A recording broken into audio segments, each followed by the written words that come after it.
අර අහලා තියෙනවද කොසල් රජුරුවන්ගේ ඇමතියෙක් හිටියා පිනතුනේ සන්තති. සන්තති කියලා කියන්නේ සල්ලාල බේබද්දේ. සල්ලාල බිබී ඉඳලා ගිහින් තමයි බණ අහලා රහත් උනේ. පුළුවන් නම් හෙට ඉඳන් කෙලලා පන්සලට එන්න ඕන. එහෙම බෑ. මේ පැතිවල බොනවද නැතිවද මං හිතන්නේ. නෑ ඇත්තටම යහන. අනිත් පැතිවල හරියට මිනිස්සු බොනවා. බොනවට වඩා කරන්නේ අර අරක්කු ඉවර කරන්න හදනවා ඒක.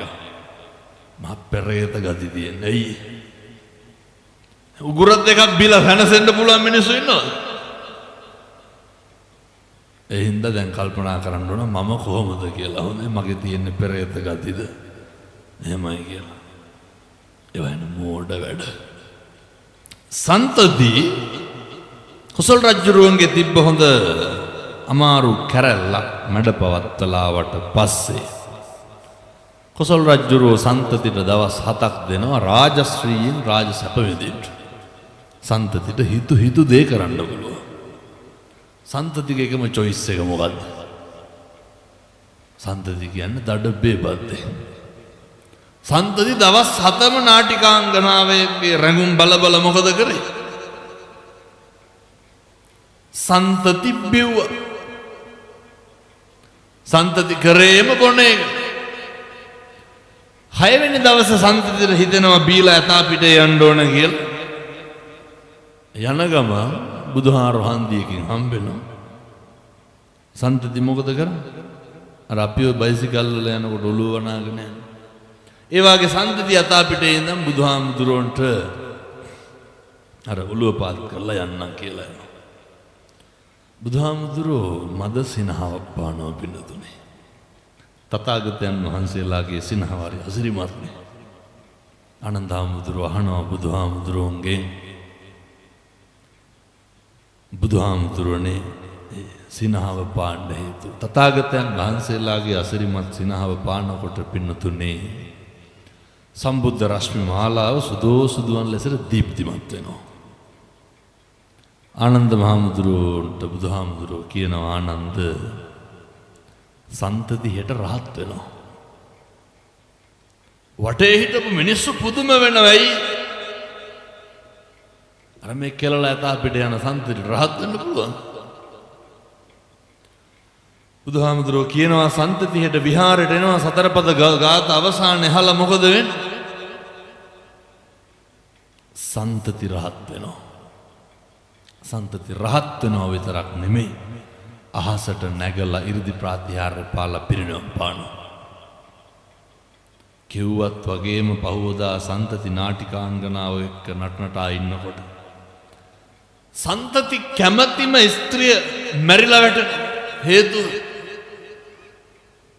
අයි පින්නතුනේ දවස් 7ක් විතරනේ.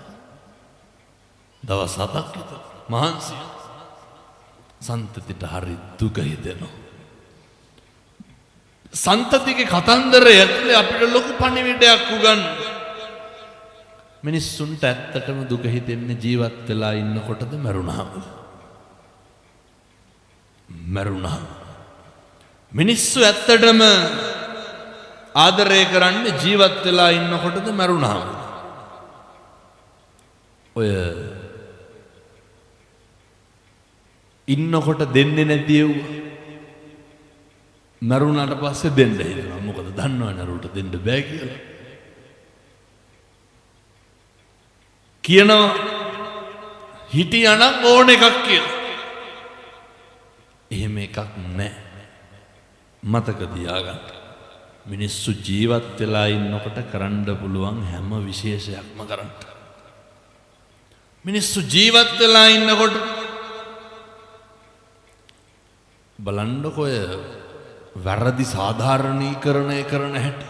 මරුණට පස්සේ ජීවත් වෙලා ඉන්නකොට කරපු වැරදි හැම එකක්ම මරුණහම මොකද කරන්නේ? එකෙක්වත් වැරද්දක් කියනවද? හොඳමයි කියන්නේ. ඒ වගේ අර මේ පැතිවල මරණාධාර සමිති තියෙනවද නැතුවද? තියෙනව නේද? උත්සව පිටින් අරන් ಗುಣ කියන්නේ මරුණහම කියනවනේ. ගුණ කතන කියලා වෙනම අවස්ථාවක් දෙනවා. වෙනද මරණාධාර සමිතියට ආපුහම නිකමටවත් කිව්වොත් එහෙම මේ යන්න ඕන ඉක්මනට සල්ලි බැඳලා කියලා රෙගුලාසි කතා කරන්නේ මතක තියාගන්න. මිනිස්සු ජීවත් වෙලා ඉන්නකොට මිනිස්සුන්ට හරි ආදරෙන් හිට. සන්තති එක්ක හිටපු නාටිකාංගනාව මැරුණට පස්සේ සන්තති දුක දරා ගන්න බෑ. සන්තති දුවගෙන යනවා කොහාටද? බුදුහාමුදුරු හම්බෙන්න. යනකොට තථාගතයන් විහාරයට ඇවිල්ලා මිත්‍යා දෘෂ්ටිකව බර ගන්න. මොකටද? ඒ බුදුහාමුදුරුවෝ කිව්වනේ සන්තති රහත් වෙනවා කියලා. මිත්‍යා දෘෂ්ටිකව කල්පනා කරනවා මේ බේබද්දෙක් වගේ හිටපු සන්තති රහත් වෙන්නේ කොහොමද? ඒක බොරු. බුදුරජාණන් වහන්සේ කියපු එක බොරු වෙනවා. ඒ හින්දා ඒකට ලැජ්ජා කරන්න යන්න. පින්නතුනි ගාථා 4 පද අවසානයේ සන්තති රහත් වෙනවා. රහත් වෙලා සන්තති අහසට පැන නැගලා සේරටම මේ විස්තරය කියලා ප්‍රකාශ කරලා සන්තති පිරිනිවන් පානවා. මොකද්ද සන්තති අහසට නැගලා කියන හේතුව? එහෙම රහත් වෙන්න කොහොමද නිකන් එහෙම සැකයක්වත් දෙන්න? ඔය බිබී ඉන්නකොට රහත් වෙන්න. පිළිතුරු මේ සංසාරේ කරපුවා පුරුදු කරපු. ඒකයි කියන්නේ දැන් ඔය ලැබුණු අවස්ථාවේ පුරුදු කරන්න කවදා හරි මේ වගේ ප්‍රතිඵල දෙනවා. වැද්දන්ට මේවා කිව්වට තේරෙන්නේ නැහැ නේ පින්නතුනේ. ඔය දැන් මේ අම්මලා තාත්තලා හිතාගෙන ඉන්නේ කවදනම් මේ සංසාරේ ඔහොම ඉඳගෙන බණ අහන්න හම්බෙයිද? අය හම්බෙයි. දැන් කට්ටිය හිතාගෙන ඉන්නේ ලබනාත්මේ කවුරු වෙලා උපදී කියලා. එහෙම සැකයක්වත් නැද්ද? සැකයක්වත් තියාගන්න එපා. මිනිස්සු වෙලා උපදින්න පැහැදිලිද? අනිකමටවත් වද වෙන්න එපා. සැක කරන්න ඇයි? මිනිස්සු වෙලා උපදින්නේ නැහැ. හේතුව මිනිස්සු වෙලා උපදින එක අතිශය දුර්ලභයි. බුදුරු එහෙමනේ කියන්නේ. බුදුහාමුදුරු ආනන්ද හාමුදුරුවන්ට කියනවා ආනන්ද මිනිස්සු වෙලා උපදින එක නෙමෙයි අරුමේ. මොකක්ද අරුමේ? මේ අපේ තරුණ මහත්තුරු තාත්තලා දැනගන්න ඕන. ඔය ඔහොම තියෙන අතපයත් එක්ක ඔය මනුෂ්‍යාත්ම භාවයේ බුදුහාමුදුරු උගන්වනවා. ආනන්ද මිනිස්සු වෙලා උපදින එක නෙමෙයි තියෙන අරුමේ. අරුමේ තමයි මිනිස්සු වෙලා ඉපදිලා ඉඳලා නැවත මනුෂ්‍යාත්ම භාවයක් ලබන එක. අතිශය දුර්ලභයි. ඔය අවස්ථාව හම්බුනේ කල්ප ගානකින්. පැහැදිලි? ඔකෙත් ලොකු විශේෂයක් තියෙනවා. මොකක්ද විශේෂ? ඇස් දෙක පේනවනේ. කන් දෙක ඇහෙනවනේ. යන්න එන්න කණ්ඩ කතා කරන්න පුළුවන්. උපදින සේරටම ඔය වරප්‍රසාදේ තියෙනවද? ඔක අපිට හොඳට දෙනවා. දැන් බලමු අපි සන්තති එක ආත්මික හම්බෙච්ච අවස්ථාවෙන් සන්තති මොකද කරේ? සන්තති හැම තැනම තෙරුවන්ගේ ගුණ කියා ගියා. සන්තති හැම තැනම ධර්ම ප්‍රචාරක කටයුතු සිද්ධ කරා. 91 කල්පයකට පෙර විපස්සී බුදුහාමුදුරුවෝ වැඩ ඉන්නකොට සන්තති කියනවා ධර්මයේ ප්‍රචාරය කරා. ධර්ම මිනිස්සුන්ට බණහඬ සැලසුවා. සංඝයාගේ ගුණ කිව්වා. ධර්ම රත්නයේ ගුණ කිව්වා. දැන් ඔය මං සංඝ රත්නයෙන් පටන් ගන්නම්කෝ. මේ පැතිවල සංඝයාගේ හාමුදුරුවනේ දහම් පාසලක් තියෙනව නේද මේ? මං කියන්නේ මේ පැතිවල තියෙන ප්‍රශ්න නෙමෙයි අනික් පැතිවල තියෙනවා. මං දන්නේ නැහැ මේ පැතිවල තියෙනවද කියලා. අර මේ පොකරයක් අල්ලනවද ශිෂ්‍ය නායකව නැතුවද මං හිතන්නේ. බොහෝ දහම් පාසල් වල හාමුදුරුවනේ ශිෂ්‍ය නායකවට එව්ව ලෙඩ පින්න තුනේ හොඳ. හාමුදුරුවන්ට බේරෙන්න බෑ. හාඳුරු බැරි වෙලාවක් දුන්න නැත්නම් එහෙම මං කියන්නේ මේ පැතිවල නැද්ද අස්සන දහම් පාසල් තරඟට ළමයා දැම්මේ නැත්නම් එහෙම මොකද කරන්නේ අනිත් දහම් පාසලට දාන්න ඒක ලහාඳුරුන්ගේ තියෙනවා හේරම මෙව ගානේ කියව යනවා මේවා ඒ පන්ති නායකකමට දැන් හිතන්න ඕන මටත් ඔය ලෙඩ තියනවද කියලා තියනවා නම් කවුරු හරි ඔය දොස්තර කෙනෙක් හම්බෙලා බෙහෙත් ටිකක් ගන්න. එවන්න එහෙම නෑ ළමයි දහම් පාසලටයි. මොකටද දහම් පාසලට ළමයා එවන්නේ? ජීවිතේට උදේ අන්දලා එවනකොට කියලා දෙනවද පුතේ ගිහිල්ලා ඉඳලා කරන් බොමලුවම දෙන්න.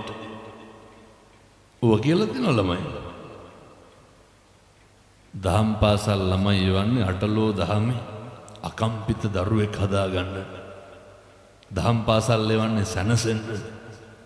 මේකට ඇවිල්ලා අල්ලන පොරේ පින්නතුනේ දහම් පාසල් වල. තෑගි ප්‍රදානෝත්සවයේ ළමයි කතාව අයින් කරලා තිබ්බනම් එහෙම. ඉවරයි දහම් පාසල් උගන්වන ගුරුරු ටික. මම ඒ කියන විදිහටම කියන්නේ. ආමඳුරන කියන අරුන් තමා මේ දිහත් වෙලා වසේරම කරන්න කියලා ඉතින් මේ පද හදනවා ගෙවල් ගන්න. පැත්ත පලාතට මේකට එන්නෙත් නෑ. අර ගෙවල් වල වැඩ දාලා උගන්වන ගුරුවරුන්ට තමයි දොස් කියන්නේ. එව්වා ලෙඩ. ළමයට කියලා තියෙනවද පුතේ මල් ටිකක් අරගෙන යන්න? හදවතට තට්ටුවක් දාලා බලන්න ඕනේ. මගේ දරුවෝ මේ පැතිවල නම් කියනවත් ඇති මං කියන අනිත් පැතිවල කියන්නේ. ගිහලා බුදුමැදුරාමදි මේ ඔළුවට විස බීජ දාලා දහම් පාසල් එවන්න එපා. ඔය කියන්නේ පින්නතුනේ මේ සැනසෙන්න තියෙන තැන් නෙමේ පන්සල් කියන්නේ. මෙව්වගෙන් වෙනසෙන්නේ මොකටද? අර මෙහෙ සිල් ගන්න ඕනේ. ආමුදුර මට අය බණවලට කියන එකකුත් නෑ මම මේවා කියලා තමයි යන්නේ. ඔය මෙහෙ නැතුව ඇති මං කියන්නේ මෙහෙ තියෙනව නෙමෙයි මං කියන්නේ අනික් පැතිවල ඒවා. සමහර බණමඩුවල ඉන්නවා අර මහ උපාසකම්ම ඔය ලොකු උපාසකම්ම ලොකු කවුරු හරි එක්කෙනෙක් ඉන්නවා. එතුමියට ඕන විදිහට තමයි මේකේ වැඩ ටික වෙන්නේ. කොච්චරද කියනවනම් ඉදලක් අරන් අතු ගන්නෑ. මූණක් කටක් බලලා hina වෙන්නේ. මූණවල් දෙක වෙනවා බණ කියන වෙලාවට හාඳුරු දාන එකට එහෙම යනකොට. ඇයි සමහර පන්සල් වල පොයට බණවලට ගියපුවාම හාමුදුරුවනේ විනාඩි 20 අරුන්දල කොහෙන් හරි කවි කොලයක් ඇදගෙන එනවා. ඇවිල්ලා වරුවක් විතර මේ බණවලට ඉඳන් කියවනවා. තම්බියට පිරිත්තාගේ මට තේරෙන්නේ නැහැ උන්දලට තේරෙන්නේ නැහැ. මතක තියාගන්න පන්සල් වලට එන්නේ කොහේ හරි පන්සලක හාමුදුරනේ උපාසක සමිතිය. එන්නම කේස් එක මේ මොකද දඩ මුදල් ප්‍රශ්නයක්. අර ඒකේ සල්ලි එක්ක අහු කරන එක. නේ මුන්දල අටසිල් දසිල් කියලා කියන්නේ කණ එකක්ද බොන එකක්ද කියලාවත් දන්නේ නැහැ. සුදු ඇඳගෙන ඇවිල්ලා ඉඳගත්තාම හිතන්නේ දැන් සිල් කියලා. මම දොස් පරොස් කියනවා බයිනවා හැම නෙමෙයි. පන්සල් එන්නේ මොකටද? ඒක දන්නේ නැහැ. දැන් ඔය මෙහෙත් ඔය දායක සභා නම් තියෙනවනේ මරණාධාර සමිතිය කීකේ. සමහර දායක සභාවල හාමුදුරුවනේ මරණාධාර සමිතිවල ඒ සභාපතිගේ තියෙන ගෙම්පර් දිසාපතිගේවත් නැහැ. පුදුම ලොකුකමක් නෙදී. සමහරක් කොල්ලෝ කියනවා මේ අරුන් ඉන්නකම් අපි යන්නේ නැලු. කාටද කිය? මේ කියනවා එවුන්ලු ඉස්සරහට ගිහලා හැම ළමයි කියනවා. මේ මොකටද මේ පන්සල් එක්ක පොරාල්ලා? මේ බොහොම ඇවිල්ලා හිතේ නිවාඩුව පහඩුව යන්න තියෙන තැනනේ නේ හම්බුනේ. ඇයි මිනිස්සුන්ට හැම තැනම අර ප්‍රමුඛත්වයේ වගේ එකක් ඕනේ. මිනිස්සුන්ට ඕන වැඩේ කරන්න නෙමෙයි. බැරි වෙලාවක් දැන් අපි හිතමු පොයේ වැඩසටහනට හාමුදුරුවෝ කතා කරනවා ඔය කොඩි දාන්න ළමයින්ට කතා කරනවා. ඊළඟ පොයට ඒ කොල්ලොන්ට කතා කරන්නේ නැහැ. ඒ මොකද කියන්නේ? අම්මේ පාර වෙනේ උන් වගේකට කියලා දෙන්න අපි ආ යන්නේ නැහැ කියනවා. ඒව ලෙඩ පැහැදිලිද මං කියන්නේ? සාසනික කටයුතු කරන්න මේ පොරල්ලන්න එපා. මං කියන්නේ මේ සන්තති පිළිවෙලට ඒවා කරා. සන්තති ඒවා හැඟීමෙන් කරා. මින් මනත කවදා හාමුදුරුවන්ගේ දොසක් පරසක් නම් කියන්න එපා. හේතුව මොකද්ද? පන්සලේ දායක ස්වභාවය ගැටලු වෙන්න පුළුවන්. එතකොට ඔය දහම් පාසලේ එක ඒවා වෙන්න පුළුවන්. මොක වුණත් කමක් නැහැ. ඒවට හාමුදුරුවෝ පලි කරගන්න එපා. ඒවට හාමුදුරුවෝ සහ මිනිස්සුන්ගේ තියෙන උස්මිටිකම් වලට ඔයත්තන්ට ලැබුණු අවස්ථා නැති කරගන්න එපා. දරුවා දහම් පාසල් තරඟ වලට දැම්මේ නැහැ කියලා ඇවිල්ලා බෝධින් වහන්සේ අමදින්න ප්‍රශ්නයක් තියෙනවා. බෝධිය මොකක්ද කරුවේ නැහැ? බුදුහාමුදුරුවන්ගේ ගැටලුවක් තියෙනවා. ඒ හින්දා පින්නතුනේ මතක තියාගන්න. ඔය මහා සංඝරත්නයක කටයුතු කරනකොට හරි පරිස්සමට අපේ හාමුදුරුවනේ අර ඉන්දියානු කියමනක් තියෙනවා. ආදරය කරන ගරු බහුමානයට පාත්‍ර කරන අපි බොහොම ගෞරවයෙන් ඉන්න උදවිය ඇසුරු කරනකොට කොහොමද ඇසුරු කරන්න කියන්නේ? අතේ දුරින් ඉන්නලු. හේතුව සමහර මිනිස්සු කියනවා මේ අර කලින් හිටපු හාමුදුරුවෝ නම් හොඳයි අපි යන්නේ දැන් ඉන්න එක්කන වැඩි හොඳ නෑලු. ඇයි කියලා අහනකොට ඉස්සර නම් අපි ගියපුවාම වෝකින් වරුවකට එන්නේ නැහැ තියෙනේ වසේරම හාමුදුරුවෝ ඇදලා දෙනවා අපිට කන්න. මේ පැතිවල එහෙම නැතුව මං කියන්නේ මේ කණ්ඩ මේන පිරිසක් ඉන්නවා. මේ පැතිවල ඔතනවද නැතුවද? ඔයත් hina වෙන විදිහට අනෙක් සේරම පැතිවලට වඩා මේ පැතිවල එක් කරනවා.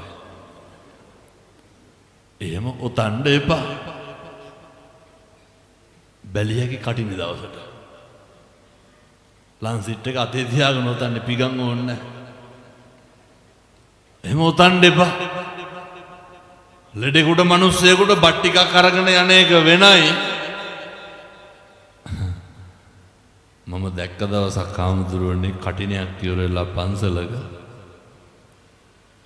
ඔය මසුයි කජුයි තව ඔය වගේ කවුරු හරි ඔතලා අරන් යන්න බැරි වෙලා. ඔතලා විත්තියක්වත් නැතුව ඉන්න. කණ්ඩ කියනකොට කන්නේත් නැහැ. ඔයත්තන්ට මතක් නැති අපේ ගමේ ආවලාවයි කියලා. මතක තියාගන්න. සමහරව හිතාගෙන ඉන්නවා. පන්සලට එනකොට දැන් පින්කමක් දවසක මේ අපිට කියලා දෙන්නේ. මම ගියා හාමුදුරුවෝ ගණන් ගත්තේවත් නැහැ. හාමුදුරුවෝ පන්සල් වල ඉන්න එන මිනිස්සු පිළිගන්නද? ඒව ලෙඩ පිනොත් පුරුදුෙන් ඇවිල්ලා සරප්පු දෙක ගේට්ටුව ගාවින් මේ සරප්පු ගලවන්න ගේට්ටුව ගාවින් දැන් ඔයත් කල්පනා කරන්න මගේ සරප්පු දෙක මං කොහෙන්ද ගැලෙව්වද කියලා. මං හිතන්නේ මේ පැතිවල ගේට්ටුව ගාවින් එන්න ගලවන්න නැත්තේ. නෑ බොහෝ පැතිවල ගලවන්නේ ওই ස්තූපයෙන් බණමඩුව ගාවින් ඔය හරින පඳුරක් අයිනෙන් ගලවන්නේ. මේ තෙරුවන් වැඩ ඉන්න භූමිය පස් පාගනකොට මොකක්ද මතක් වෙන්න ඕන?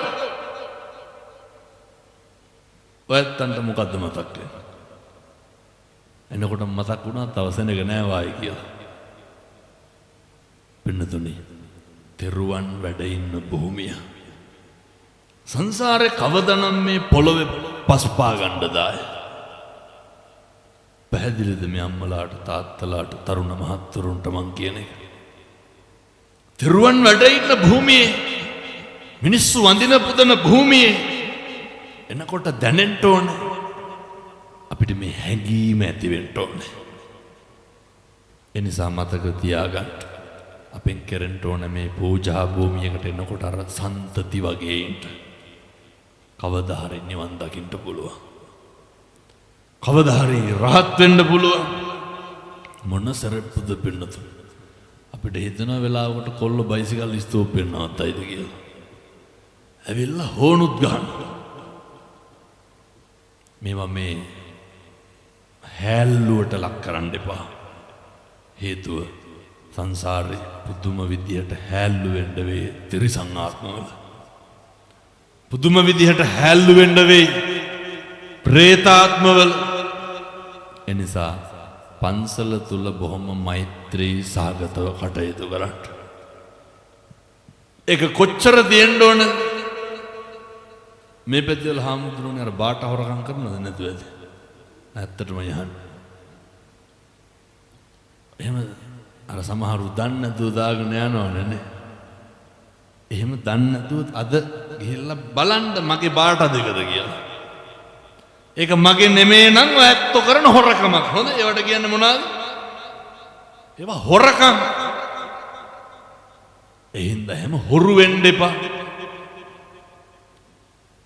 කාලෙකින් හම්බුනේ මිනිස්සු වෙලා ඉපදුනේ කාගේවත් බාට හොරකම් කරන්න නෙමෙයි. මේ වගේ ඉඳන් පින්නතුනි මේ හිත පිරිසිදු වෙන්න ඕනේ. කවදාවත් ඔය නේ සමහර පන්සල් තියෙනවා දායකයෝ ඉන්නවා. හාමුදුරු උදේට කෑවද දවල්ට කෑවද ඔව්ව මොකවත් හොයන්නේ බලන්නේ ඔව්ව දන්නේ නැහැ.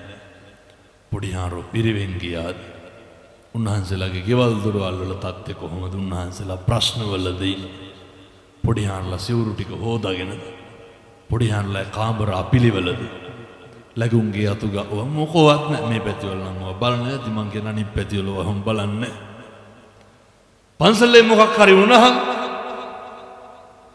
හාමුදුරනේ ලණුව නැති ගන්ටාරේ නැගලා ගහලා කියන්නේ පන්සලේ ප්‍රශ්නයක් වරෙල්ලා කියලා. හරියට මිනිස්සු පන්සල් වල අද කුද කියන්න අඩුපාඩු කියන්නේ. අපි හිතමු හාමුදුරුව පන්සලේ මොන හරි හදනවා කියලා. සමහරු කියන්නේ නැද්ද හදනවා ඉවරයක් නැහැ කියලා කියන්නේ? අජාතිවත් මේකට වැලිසවලක්වත් දෙන්නේ මිනිස්සු. තේරෙන්නේ නැද්ද මේ හාමුදුරුව හතර පහ දෙනෙක් එක්ක මේක මොකද්ද කරන්නේ? මොකටද මේ මට මාස ගානකට කලින් මේ බණට ආරාධනා කළේ? හාමුදුරුවන්ට බණ අහන්නද? මිනිස්සුන්ට බණ අහන්න. උන්වහන්සේගේ ශාසනික සේවාව නොපිරිහෙලා කරන ඒ වගකීම් උන්වහන්සේලා හදන්නේ පන්සල් පින්නතුනි. තරුණ මහත්තුරුන්ට මං කියන්නේ මේවට එක්කහුව වෙන්න. හාමුදුරුවෝ ගාව ගන්න එපා. පොයට ඇවිල්ලා මේ බණමඩුව හොදලා දාලා දීලා යන්න. දායක සභාවේ සභාපතිගේ හාමුදුරුවන්ගේ ප්‍රශ්න බලපානවද? නෑ. මිනිස්සු තමන්ගේ කෙරෙන්න ඕන දේ කරන්නේ අනුන්ගේ තියෙන පරහක් ඉස්සරහට දාලා ආත්මය නැති කරගන්නවා. ඒ නිසා පින්නතුනි මින් මනත කවදාවත් සංඝරත්නය ගුණ විවේචනය කරන්න එපා.